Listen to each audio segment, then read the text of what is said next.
What's up, college football addicts? Today we're going to talk about a huge problem that the 2024 Colorado team currently has. Full disclosure, I am a lifetime Coach Prime fan going back to his days at FSU, but I'm going to try to take off my rose-colored glasses and try to be as unbiased as I can in this video. Also, really quick, in a few moments, I'm going to be joined by an expert, a podcaster, a former coach, to talk more about Colorado. This is a first part of a two-part video series we have coming out on the Buffs. My boy said something about Colorado that you are not going to believe, so make sure that you hit that subscribe button and you don't miss it.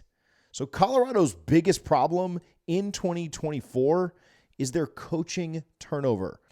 Usually in year two, teams really start to show growth due to continuity, familiarity with their coaching staffs. But Colorado isn't going to have that luxury this year. They have a brand new offensive coordinator. They have a vacant DC position, which will need to be filled. So bottom line, there is a huge lack of continuity on this team, which could come back to haunt them. But I also think that there's a really good chance that Colorado can turn this weakness around and use it like a cheat code. But before I get to that, I sat down with a good friend and former college football coach, Jake Crain of Crain & Company, to talk about the Colorado football team. Here's that conversation now. All right, nothing in college sports that I think I've ever seen quite hit the fever pitch that Colorado football did in September. Kind of carried the month of football. Like it was insane. Coach Prime is loaded up in the portal again, and we've talked a little bit about the difference of how you assemble a team. Well, he's gone pretty all portal. Brought a lot of guys with him from Jackson State that he knew, so there was a base there. But man, Coach Prime going into the portal again pretty heavily, but there's a huge focus on the trenches, which is where they got their butt kicked at times last year. Okunlula from Pitt, offense and defensive line, just kind of taking as many as they can on both of those sides of the ball, some linebacker transfers. But thoughts on what Colorado has done here? Well, I grew up, I'm 34 years old. TJ, you'll feel me on this. I grew up in the era of when like Backstreet Boys and like NSYNC and like the boy bands popped on the scene, right? And they were just mega popular, like just unbelievably. That was like what it was for Colorado for the first 3-4 weeks of last year. They were like the best boy band, or like Britney Spears, or like whatever. It was that crazy. I mean, you had Game Day there, you had Fox Big Noon Kickoff there. It seemed like everybody was there, and they were finding ways to win. And in reality, the most impressive part was how bad they were up front, and they were able to find a way to win the games that they won. Now, it obviously kind of fell off toward the end. That's what happens when you don't have depth and you're not good up front. You're not going to be able to trick everybody, and Jeff Sims isn't going to drop every snap every game to give you a chance to be able to win the game. But I go back and forth because I was very impressed with what Colorado did early. Deion Sanders translated a lot better, a lot quicker than what I thought. He's instant offense. But and I like what they've added in the portal. Getting Jordan Seaton was big too. He's a guy that can come in and play on day one, number one offensive lineman in the country. But I kind of question, I don't understand why Sean Lewis, the offensive coordinator, remember the head coach that left Kent State to go be the OC at Colorado, why he got demoted as the play caller when the play calling was not the problem. It was you could not run the ball. You stopped being able to protect the quarterback. The defense was getting just ran through like a finish line at the Olympics. I worry about some of the coaching moves that Deion made. Then all of a sudden, Sean Lewis, the head coach at San Diego State.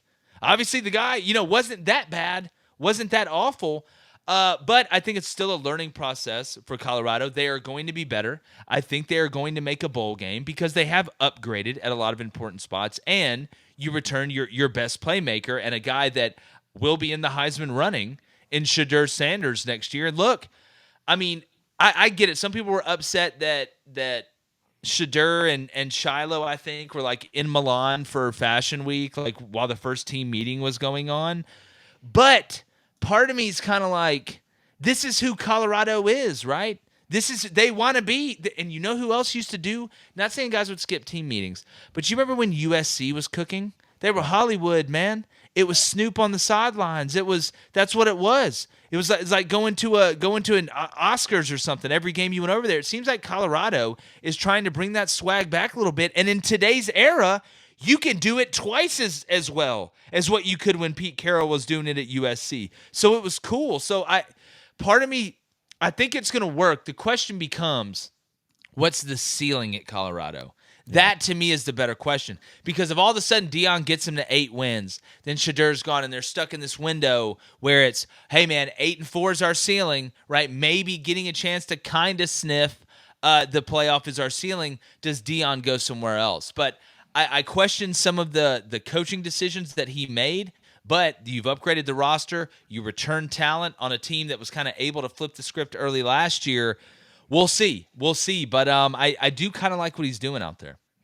What about Travis Hunter this year? Also his money year. You think he plays less on offense, more on defense to kind of hone in there? They've loaded up some wide receiver talent in the portal as well. I thought he was – I mean, what he did against TCU is one of the most remarkable performances I've ever seen in any sport. And the number of plays that he played and the high level that he played it at, but you could tell that took a toll as the season went on. And I think he's a little more effective at corner. That said, I mean, he's pretty special out of wide receiver too. So just thoughts on him this year and what he may be able to bring. Yeah, it's a great question, and what a great problem to have. Man, I wish I had that problem. I'm so good on both. They don't know. They're just afraid they're going to play me too much. And returning kicks and doing stuff like that as well.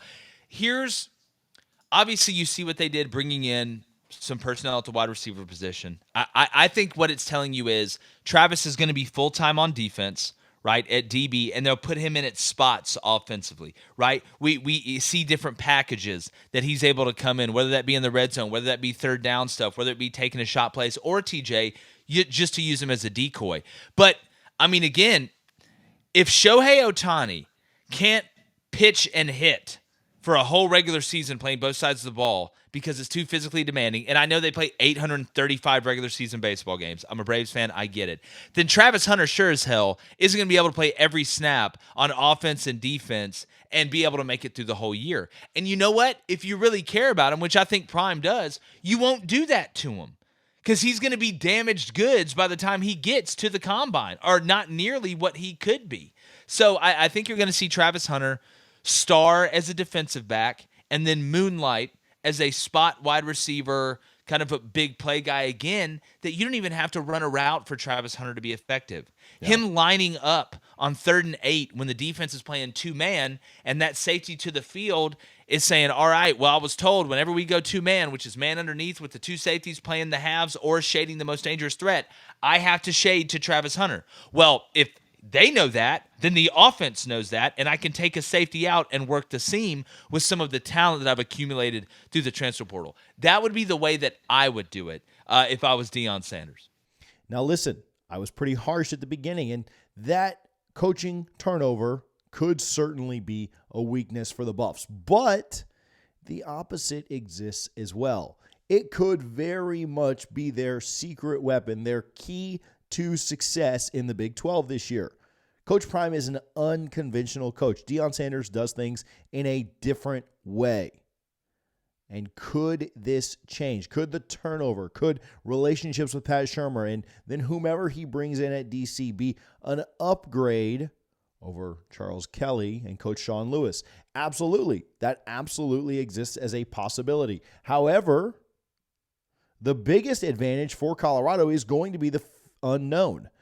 You saw how fast Colorado started last year. A lot of that had to do with the fact that we'd never seen them on the field together the way that they were before. We didn't know what to expect. You could see another quick start. And if the Buffs get off to a quick start this year, with the depth they've built in the trenches, with the focus on the portal and getting the defense better in a Big 12 where they could certainly go out and compete, you could see them rack up a lot more wins. Now, Jake said something in our part 2 that I want you guys to hear. So make sure that you're subscribed. Make sure that you're tuned in and locked in with College Football Addiction. That video will be coming out soon. I appreciate all of you guys who tune in and watch us regularly. What are your thoughts on the Buffs this year? Can they improve on last year's win total? Can they get to bowl eligibility? Shoot, can they get close to competing for that Big 12 championship or even the college football playoff? Let's talk about it down in the comments. I appreciate you guys for tuning in to College Football Addiction.